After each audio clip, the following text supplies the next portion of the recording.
روز 20 سویتای 4000 خطی багажникаш 5000 мешавад. ҳамаи рост бошад, дурӯғ бошад, чӣ мегӯянд шумо дар ҳамаи?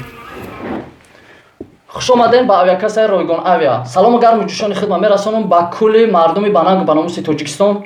2023 ра ба шумо табрик мегӯм ва ҳамавақт сарбаландии шуморо орзумандам. Видеоро то охирша тамошо кунед, подписатсияро фаромӯш накунед ва классои худтонро дариқ надоред. Раҳмат ба ҳамон нафароне ки подписатсия мекунанд ва классои худтонро дариқ намедоранд ва комментариҳои хуб менависанд.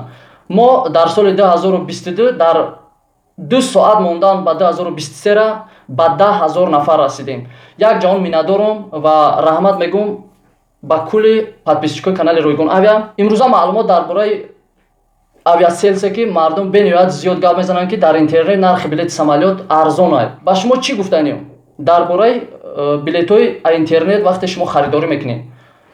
Авиасервис як агентство ҳастае ки ҳама компаниҳо метавонанд ки билетҳои худшона дар онҷа ба фурӯш бимонанд. Пештар шумо чӣ хеле ки маълумот доред, реклама газета буд. Яъне мо мегирифтем, чӣ кор мекардем? Мехондем, ҷои кор мекофтем ва авиасервис ҳам ки боша мисли ҳамин гуна агентство рекламаҳои. Вақте ки авиасервис мебина ки бениҳоят мардум зиёд ҷустуҷӯ кардаистанд билети самолёт, нарха чӣ хеле ки фораш ҳамухи нарх поёну боло шидан мегирад. Вақте ки ҷустуҷӯ ки кам шид, билетҳо нарх ба поён мефурояд. Вақте ки зиёди мардум ҷустуҷӯ мекунанд ва дар ҳамон ҳолат нархҳои билетҳоро мебардорад. Агар шумо кадомое ки бениҳоят зиёд дар интернетҳо сарукор мекунед, мешинед, нигоҳ кунед ки шумо як рӯз пеш медуред 14000 нишон мета ва пагаҳш медуред 18000 мешавад ва 20000 мешавад. Шумо вақте ки агентство харидорӣ мекунед, шумо як чиз дар хотир бигиред ки шумо возврат карда наметавонед, бародаро. Числаша алиш карда через агентство наметавонед, фақат через прямои компания.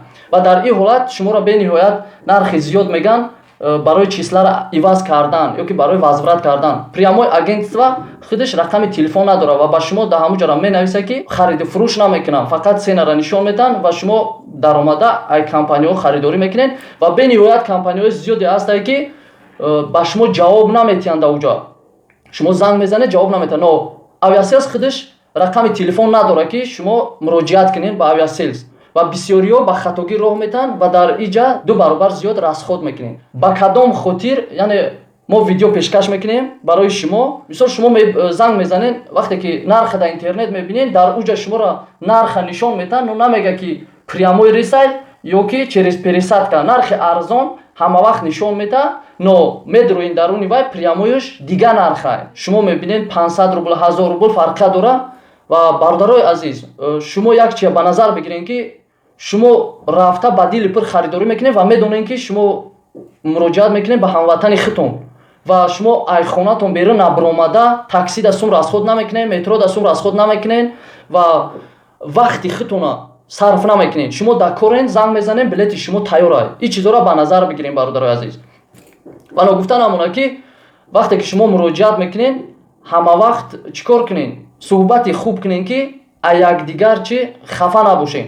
Вақте ки нарх маъқултон намешавад, ҳеҷ гап не. Бародар, бо як ҷои дигаша мебинӣ, бо як авиакасаи дига занг мезанӣ, но кӯшиш кунед ки 500 рубл, 1000 рубл ба назар нагиред. Ба кадом хотир? Ба хотире ки вақте ки шумо аз хона берун мешед, ҳатман ин сума шумо зиёд расход мекунед. Боз як бори дигар соли 2023 ро ба шумо табрик мегӯм ва боварӣ дорам ки мо дар соли 2023 ба 100,000 мерасем. Худоҳофиз то видеои оянда. Дар видеои оянда шумо маълумотои хуб ба дастрас мекунед, подписатсияро фаромӯш накунед ва классои худтонро дариқ надоред.